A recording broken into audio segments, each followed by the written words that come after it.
یہ خبر نہایت رنج و الم کے ساتھ دی جا رہی ہے کہ تمل ناڈو کی مشہور علمی و ادبی شخصیت بابائے اردو تمل ناڈو علیم سبا نویدی اب نہیں رہے۔ جی ہاں، بابائے اردو تمل ناڈو اب نہیں رہے۔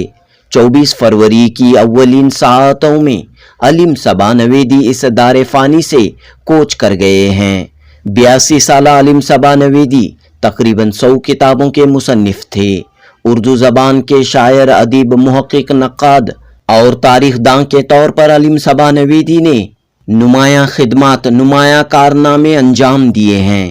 علیم سبا نویدی تمل ناڈو اردو پبلیکیشن سوسائٹی کے سرپرست اور کئی ادبی لسانی تنظیموں سے وابستہ تھے۔ زندگی کے آخری سانس تک اردو زبان و ادب کے فروغ کے لیے سرگرم عمل رہے۔ آپ کا انتقال نہ صرف تمل ناڈو بلکہ پورے ملک اور پوری اردو دنیا کے لیے ایک بڑا خسارہ ہے۔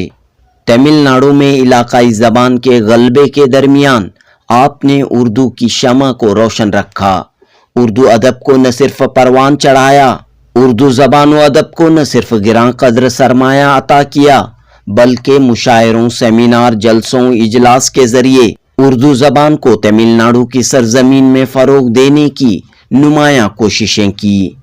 چنئی کے شاعر شاہد مدراسی نے آپ کے اچانک انتقال کی اطلاع دیتے ہوئے اپنے تاثر کا اظہار کچھ یوں کیا ہے: کل تلک جو فعال تھے شاہد، جانے اردو علیم بھی نہ رہے، جانے اردو علیم بھی نہ رہے۔ جنوبی ہند نیوز رپورٹ۔